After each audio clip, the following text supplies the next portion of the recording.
Good afternoon. Thank you for giving me this opportunity to talk to you and tell you about what we are doing in South Africa. So first I'm going to introduce you to me. I am Mujadi Joshi. I'm faculty here at the School of Nursing. My other project faculty are Dr. Ogundibe in engineering and Dr. Lewis in the School of Nursing and at the X-Lab. What we are doing in South Africa is we have partnered with a community in the rural South Africa where we are building a mobile health education system. So I want to tell you a little bit here about where our partners are. So here is Limpopo. This is the map of South Africa. North, most people know of Cape Town. North of South Africa, this is where we are. The village we are working with is right here. It is very remote. So this road, this main city of the Limpopo is about 35 miles from here to here. You go this R521, you turn here, all the way from here to here is all gravel. There is no, it's no tarred road over there. So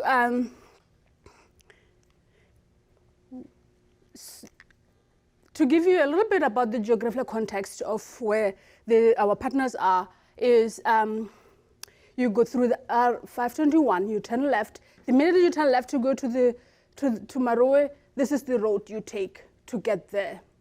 It is, so it is a rural road. So compared to when we talk about rural roads here in the US, thinking about Skyline Drive is about 35 miles an hour to go through Skyline Drive. So here, from the city to the village is almost 35 miles. Going through this road, it could take you almost about 2 hours because of the road. So, and then you can see over here is a big hole over here. This is a bridge that is almost broken. So during the rainy season, no one can go in or out of the village. So here, the different seasons. In the summer, it can be really hot and very deserty, which is also impacting the access to resources like basic needs, things that people need.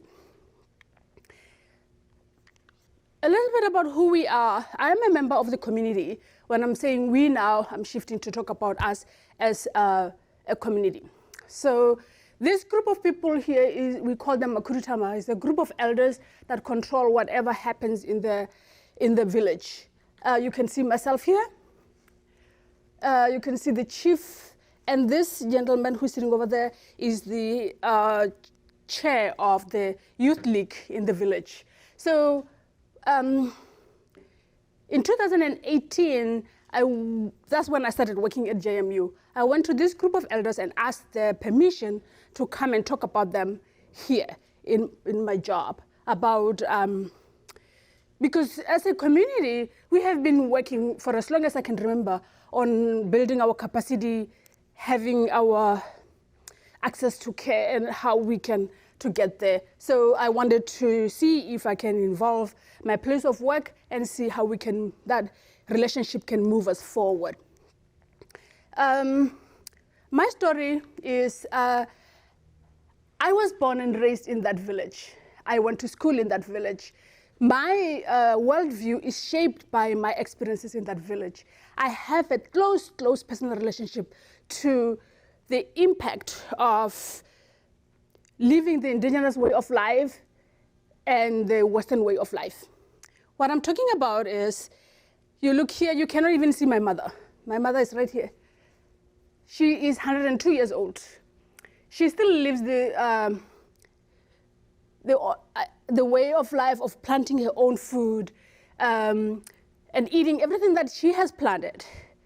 On the other side, as we move from that way of life into the Western way of living, the impact thereof made me lose about 3 of my brothers, actually. I have lost this brother over here. I don't know if you can see. He was 62 when he died. I lost this brother here, that is his wife, when he was 45 years old. I lost another brother, I don't have his picture here, when he was 55. All from the consequence of Western way of living, the lifestyle, the life choices that we have. So in 2019, after I have had some communications in my department in School of Nursing and talked with other departments throughout JMU, me and my co-worker went to the village. We communicated with the group of elders, talked about their objectives and their priorities and what their basic needs are, and then built some relationship from that standpoint. On that time as well, when we were there, we went to the University of Limpopo. We established some collaborations with the School of Nursing in the university. So from our partnership with the people in the village, in 2021 fall, we completed a course which was designed for the engineering students and for the nursing students. So this was a really high level of student engagement where the students engaged the community. They talked to the community through WhatsApp, through Zoom, and they asked them what their priorities are and asked them all kind of questions. It was a great relationship to see and then to expose our students to that level because sometimes with the traditional way of teaching or educating our students, they don't have such experiences and engagement. The outcome of that class that we taught in fall 21, the students, after they teamed up with the community, they came up with 4 big ideas. And then they presented those ideas to the community. Here you can see Dr. Okundibe over there. Dr. Lewis is somewhere in this group, but I can't see her. They were presenting their final projects to the community as well. And then next slide here, you can see me over there with the community watching the presentation. I was at home in December. So there's a little laptop here. They're trying to hover over and watch what is going on. So out of all the presentations, the ideas that the student presented to the community, the one that received a significant amount of approval and a higher possibility of being adopted was a health education system that could help the people improve their health outcomes. I'm actually really excited about this project, to be honest with you. And then as a team, we are really excited to see the impact of this project on the people's quality of life, and then because it is centered around their priorities and also around their contextual factors, really, because the design was based on them, on what they need. So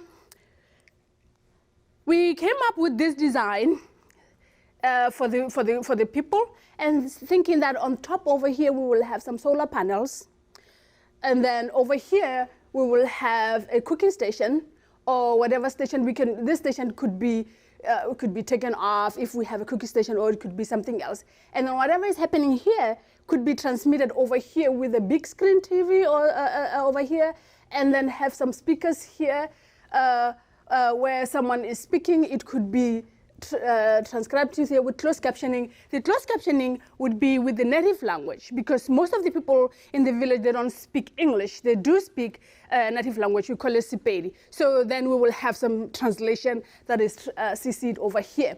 And then over here will be some storage here, and then here have some people giving us some pamphlets on that on this stage. People could sit here. The other interesting thing about that is really exciting about this is we're going to incorporate music into this design. The music comes up in terms of, in our way of life, I mean in South African way of life, is we do send our messages through music. And then that way, people can internalize and absorb the knowledge as we educate them through music on this one. So the final one here is this will be the final model with the bigger wheels here to go through those all gravel road. Impilo Entle here just mean good quality of life. As I don't know, you know that in South Africa we have 11 official languages, but English is the mode of speaking between each other. So quality of life, have this travel through the village, maybe depending on where we are, to the neighboring villages as well, to see how that works. Budget-wise, what we intend to do is we are planning to go into the village, go to South Africa, talk to more people, create more relationships, and then if we can, we might buy some of the equipment with us here, take them with us to South Africa, depending on the budget that we have or what we can do, and then prototype that, build that unit, and see how much it could impact the people, translate some of the students' material that they would have developed into the native language of Sepedi, and then test it and see how it will work, if it is impacting people's lives, you know, in that way. Because we have talked to the CEO of the hospital, where we see that there's a huge number of people with diabetes, so that we can check how that is impacting the people, check how many people have recepted that, and then make some behavioral changes based on our idea. That's about all I have for you. If you have any questions.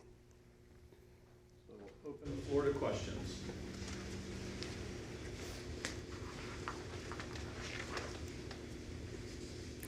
Could you talk a little more about the student involvement in the various steps of the project?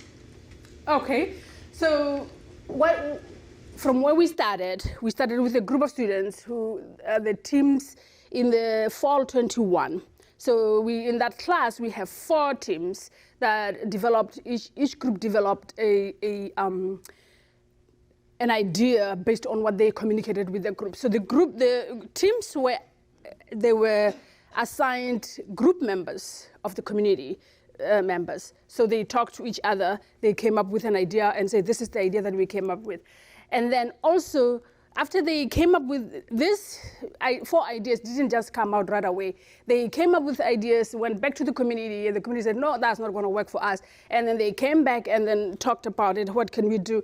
The student engagement was really impressive to see, because of the time constraint, the time difference between South Africa and here. South Africa is about 8 hours, 9 hours ahead of us. And then trying to establish within themselves when they can meet with the people, the language also, which was a barrier. The students were able to look into through some of the presentations that the student had. They had to incorporate some of the music that people in the village played to them and said, this is the type of the music that we play in South Africa. And then they also, when they talked to some of the people, one of the community members is trying to have a business in terms of having a chicken business. So the students were able to talk to that person about how to come up with a business plan, how to write a business plan. And also, some of the reflections that we have from the students, one of the students saying he or she intends to work in a group project as an engineering student, and then the experience that she had from this class is going to share with some of the team members in that perspective. I have a Zoom question, actually I have 2. We'll start with the first one. Are there similar or past programs that can be used to benchmark anticipated participation by these communities? The mobile concept is not new to these rural villages. However, they were not as much as engaging as our project that we have. Most of the project, the mobile services that I have experienced and see, and are still happening now, is like it's a one-way process. The people come and they tell the community, this is what we are going to give you, this is what we think you need. In this perspective, is going to be tested with the community. It was designed with the community involvement. And also, when we test it, they are going to give us feedback on if it's going to work or it's not going to work, and we're going to modify it based on that. on their feedback. The second Zoom question we have is, have you thought about partnering with people looking to do vaccine rollouts, et cetera? We haven't thought about partnering with those people yet, but that is something that we can look into. We can explore those relationships. Based on feedback that you've gotten from the community, what would be an example of something that you could deliver through this project that community would find most impactful? What are their priorities? Are there some examples? Yes. The examples are, we have a higher number of death rates in terms of stroke, diabetes. So examples, people at home in the village, they don't have,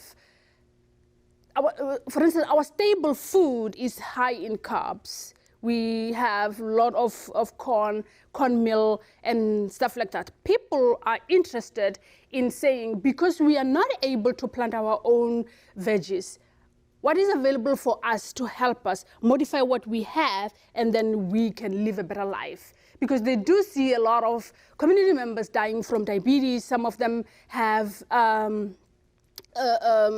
their legs amputated as complications of that. Some of them are debilitated due to stroke, high blood pressure, heart disease, that is heart failure that is not managed. They can see that amongst themselves, and then they are looking at ways to see how they can improve and not let that happen to them.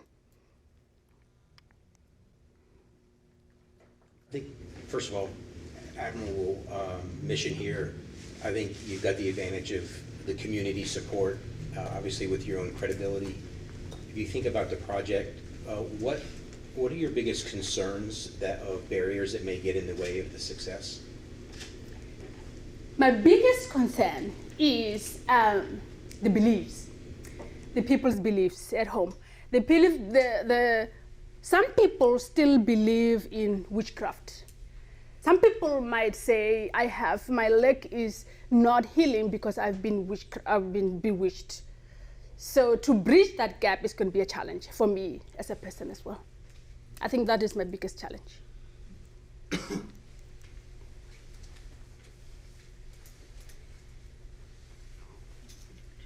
Could you elaborate on the current relationship that the nursing school here has with the university there? To what extent is that being leveraged in this area, or what areas are they collaborating in? The initial plan was to include them in teaching this course in fall 21. So the challenge was they didn't have, the students were not in the school. They couldn't be able to engage because of COVID-19. And then also the students in South Africa they access internet at the school, but they couldn't go to school to access the internet. The plan is for us, when the students go here, we're going to partner our students with the students in the school in the University of Limpopo, so they can help with the language and also help with them mixing in or into the communities and communicate better and blend in, sort of. That's the relationship we try to establish. Thank you.